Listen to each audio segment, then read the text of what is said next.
folks, we just finished listening to Stevie Wonder's, what was that song? Just called to say I love you.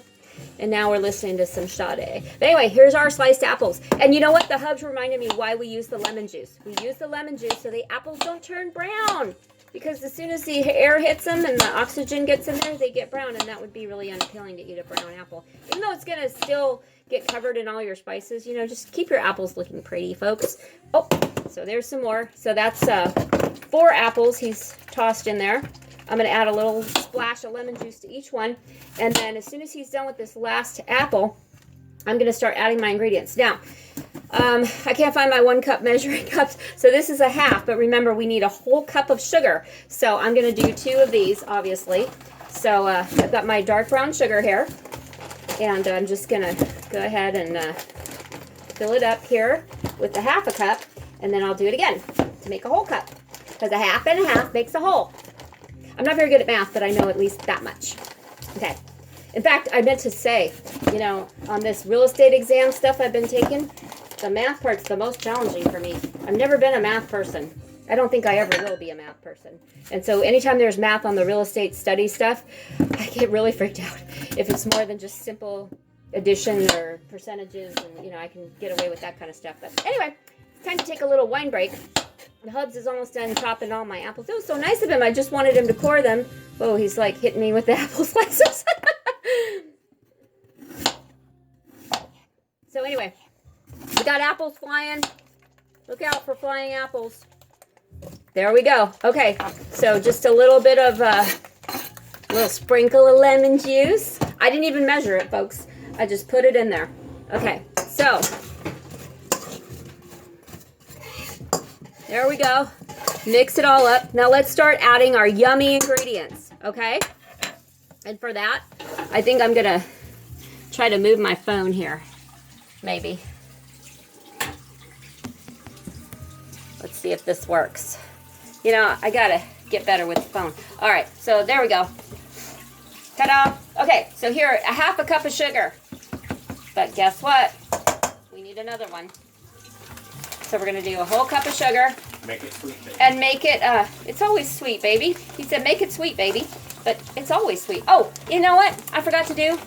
Dang it, I forgot to preheat my oven. So I'm gonna have to do that in just a second here, folks. And I believe the oven on this one, 375. A preheated oven of 375. But we've been working on getting our cast iron skillet nice and seasoned. We bought a new cast iron skillet. And so I got to pull that out of the oven first. So anyway, here's the other half to my whole cup. In you go! We're going to make this nice and sweet like the Hubs likes it. So you just start stirring it in. And I might have to stir and show you later because it's hard to stir at an angle. Okay? So you're going to want to mix all this yummy sugar that is so healthy for you. I mean, this is the best dark brown sugar you're ever going to want to eat and put in your bodies. It's packed full of vitamins and nutrients. Oh, thanks. The Hubs is moving the phone for me. And I'm totally lying here, of course. You know, sugar has got to be one of the worst poisons in America, or I guess not just America, but all over the world.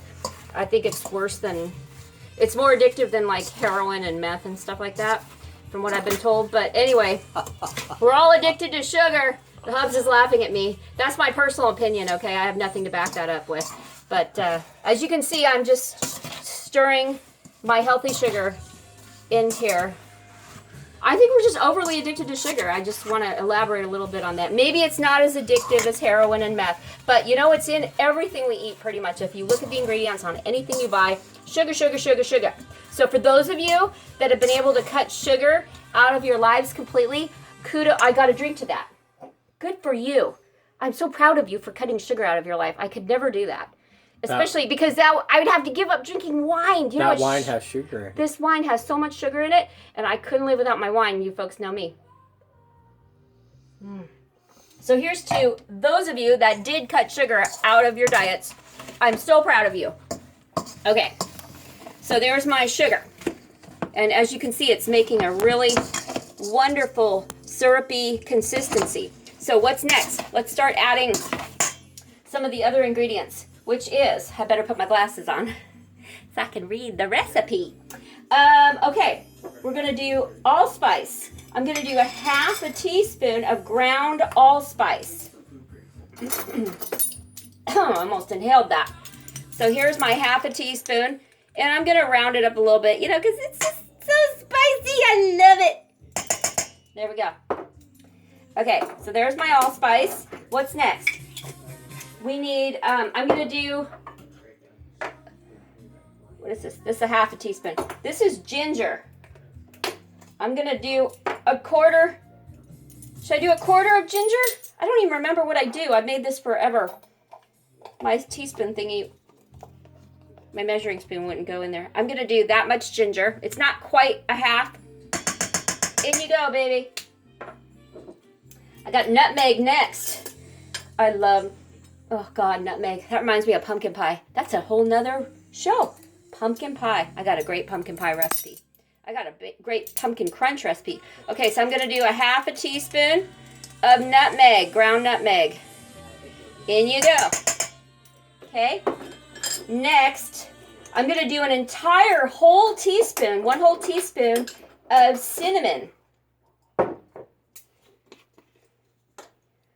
Where's my, and you know, it might not fit in there, so I'm going to do 2 halves. This is kind of a awkward looking. I don't even like these measuring things. I brought them out because they look nice, but I've got some other plastic ones I use that actually work better. Here's a half a teaspoon. Another half. Okay. And then next, I'm going to do a quarter teaspoon, 1/4, folks, of salt. Now you're supposed to measure your salt really carefully and like do it over the sink or whatever. My nose is starting to itch, but I'm not going to move to the sink, so I'm just going to measure it over this measuring cup because I usually spill the salt and do too, oh, there I go. See, I got too much salt. So just whoop, like that, and then in it goes. Then you got the perfect measure of salt. Okay, now it's time to stir all this yummy spice into your apples. Oh gosh. You know what my kids used to love to do? Is the cores that we just threw away, we would save those for the kids.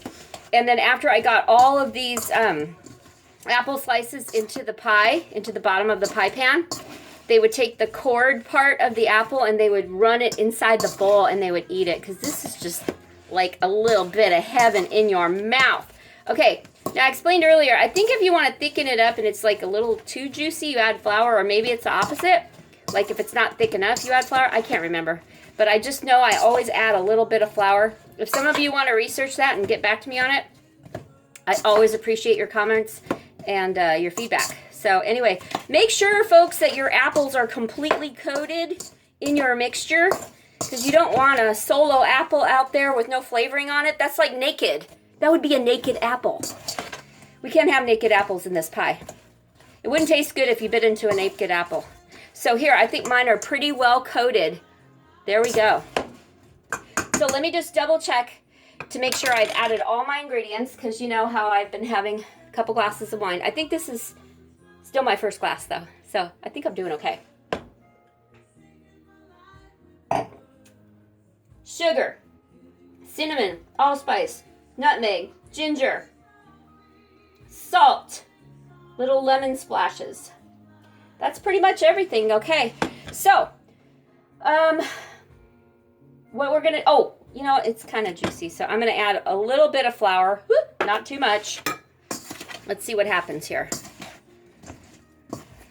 It's really juicy. Oh, I think the flour is making it juicier.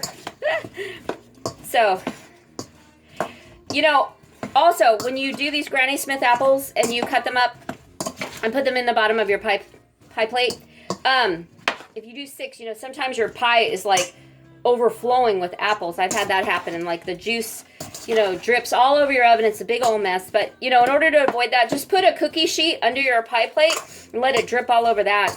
And line your cookie sheet with some tin foil so that way you can just throw it away and it's easy, easy peasy cleanup. Okay, so that's good. I think my flour made it juicier. I don't know. It's just going to be so good. Okay, ta-da. Beautiful. All right, I'm going to roll out my dough and get my pie plate out. I'm going to preheat my oven to 375 and then I'll be back. Cheers.